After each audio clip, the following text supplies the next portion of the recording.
I want to read you something Pierre Poilievre said on May 21st, 2026. He was in Surrey, British Columbia. His office billed it as a national unity speech. His exact words, and I want to quote him directly here. Quote, "I just want to recognize that it was only about 10 years ago, under a conservative government, where there was absolutely no separation movement whatsoever in Alberta.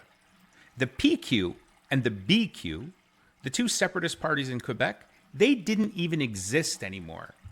They had been wiped off the electoral map, and it was thought that separation was a thing of the past in Canada." End quote. He then went on to thank Stephen Harper for uniting the country. I want you to hold that statement in your mind for the next few minutes, because we're going to go through it carefully with dates, names, and facts. And by the end of this episode, you're going to understand exactly what Pierre Poilievre is doing. He's not misremembering. He's not confused. He's attempting to rewrite history on purpose, in public, because he needs you to believe that separation and separatism is a liberal problem and that only he can fix it. But let's look at what exactly happened. Stephen Harper was Prime Minister of Canada from February 2006 to November 2015, 9.5 years. Two minorities, then a majority. He defined a generation of conservative politics in this country. Poilievre said that during those years, the separatist parties were wiped off the electoral map. That separatism was a thing of the past. Here's the dates you need to remember. September 4th, 2012. That's the date the Parti Québécois won the Quebec provincial election. A separatist party. They won. They formed a minority government. Pauline Marois became the first female premier in the history of Quebec, September 2012. Harper had been prime minister for 6 years. He had 3 more years to go. Wiped off the electoral map? That's what Poilievre said. A separatist party formed the government of Quebec while Stephen Harper was prime minister. That's not my opinion. That's a fact. September 4th, 2012. Look it up. But it gets worse. There's a polling firm called Leger. They have tracked support for Quebec sovereignty for over 15 years. Same methodology, same question. Consistent tracking. Over that entire period, through governments of every stripe, support for Quebec sovereignty ranged between 29% and 45%. The peak, the highest point in 15 years of polling, was reached in 2012. The same year the PQ won. Support for Quebec sovereignty was at its absolute highest under Stephen Harper. Not under Trudeau, not under Carney, under Harper. Separatism was a thing of the past. Those were his words. To be fair, there is one kernel of truth in what Poilievre said, and I want to acknowledge it, because this channel is all about being straight with you. The Bloc Québécois, the federal separatist party, did collapse in the 2011 federal election. Massively. They dropped from 49 seats to 4 seats. Jack Layton's NDP swept Quebec in what was known as the Orange Wave. The Bloc lost official party status. That's true. That happened. But here's what it doesn't tell you. The Bloc's federal collapse didn't mean Quebecers stopped wanting sovereignty. It meant they voted for Jack Layton. Two very different things. Because 12 months later, 12 months, the PQ won the provincial election. The party, whose entire mandate since the day it was founded has been Quebec independence. Poilievre is taking one data point, the Bloc's federal seat count in 2011, and pretending it represents the death of separatism in Canada. He's ignoring everything else. And that's not analysis. That's cherry picking. And he knows the difference. Here's the part I find most telling. When the PQ won that minority government on September 4th, 2012, Stephen Harper issued a public statement. He congratulated Marois, and then, in virtually the same breath, he pointed out that she had failed to win a majority on the sovereignty platform. He said, "We do not believe that Quebecers wish to revisit the old constitutional battles of the past." Think about that for a second. That is not the statement of a prime minister who believes separatism is dead. That is a prime minister doing damage control, managing a situation, reassuring a country that the separatist government that just won in Quebec wasn't going to be a problem. Harper knew. He was there. He lived it. Here's the other thing. Poilievre was also there. He also lived it. He sat in Harper's cabinet during those years. And then he stands up in Surrey and tells Canadians it never happened?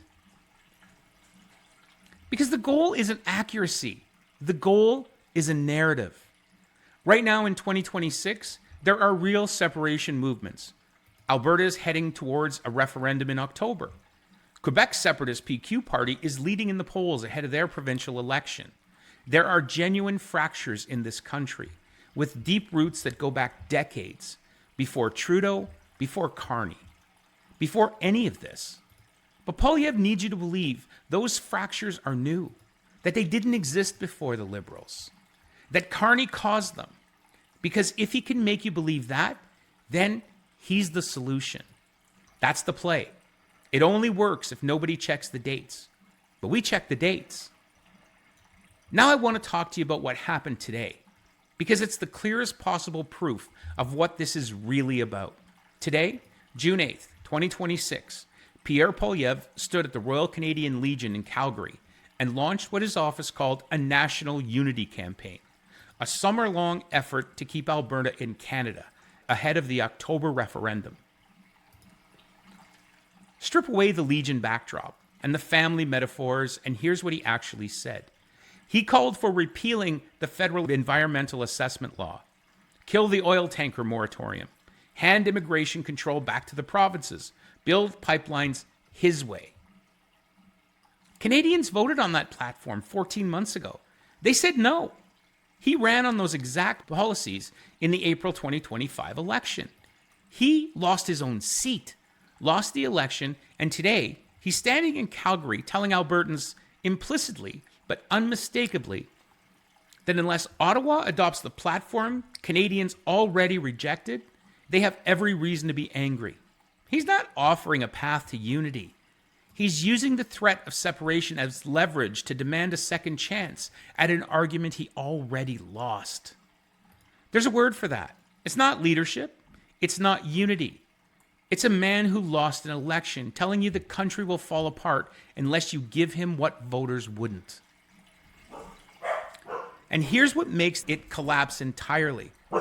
The things he's demanding, pipelines, energy corridors, faster project approvals, Carney's already doing them. The government that beat him is already building what he claims only he can build. He just can't bring himself to say it. Premier Danielle Smith was in Quebec City just days ago, making the exact same pitch. Same language, same week. She spoke French. She talked hockey. She pitched a provincial alliance against Ottawa. This is coordinated.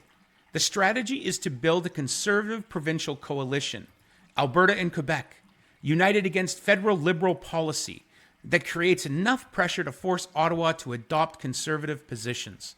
The pitch to Quebec is, support our autonomy demands and we'll support yours.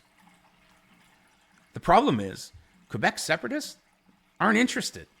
Their movement is about language, culture, and identity, not pipelines and equalization payments. The PQ's leader is running on a full independence referendum. He doesn't need Alberta's grievances. He's building a different country. The alliance Smith and Poilievre keep pitching to their base doesn't exist in Quebec. It never did. This isn't a real coalition. It's a performance. Designed not for Quebec, but for Albertans watching at home. Look how hard we're fighting for you. Ottawa is the enemy. You know who to vote for. Today, Poilievre named provinces: Newfoundland and Labrador, Ontario, Saskatchewan, conservative premiers he wants in his unity coalition. You know which conservative premier he didn't mention? Tim Houston, Premier of Nova Scotia. Now, Houston's a progressive conservative premier. He has been since 2021. Won his most recent election with a strong majority. By every measure, he should be on Poilievre's list.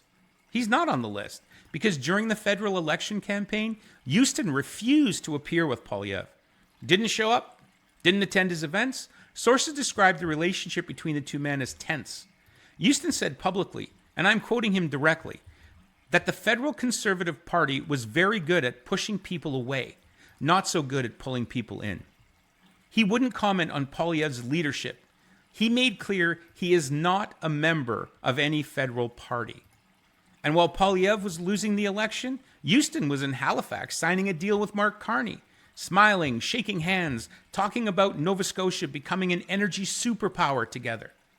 Euston didn't fit the story that Poilievre is telling today, so he just left him out.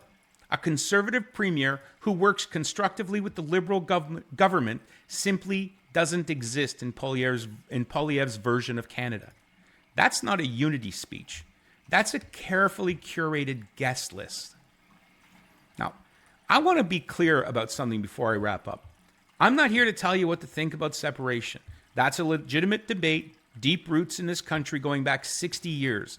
Reasonable people hold very different positions on it. That's fine. That's democracy. What I'm here to tell you is when somebody is lying to you, Pierre Poilievre stood in Surrey on March 21st and said separation was a non-existent under Harper, that the PQ and BQ were wiped off the electoral map, that it was a thing of the past. The Parti Québécois formed the government of Quebec in 2012. Sovereignty support hit a 15-year high that same year, and Harper's own statement that night was damage control, not celebration. Poilievre knows this. He was there. He sat in that cabinet. He watched 2012 happen from the inside. Today he flew to Calgary and launched a summer campaign to fight the very thing he told you 2 weeks ago didn't exist, using a platform Canadians already voted against, while leaving off the Conservative premier who had the nerve to work constructively with the government that beat him. Canada needs a strong opposition. We genuinely do. But opposition has to be built on facts. You can disagree with Carney on policy all day long. That's fair game. That's how democracy works. But you don't get to rewrite Canadian history, dress it up as unity, and sell it to people who deserve better. That's not no spin. That's all spin. I'm Kevin, and this is No Spin Up North, because Canada deserves better than the arguments we're having. If this content appeals to you, please subscribe and hit that like button, and we'll see you on the next episode.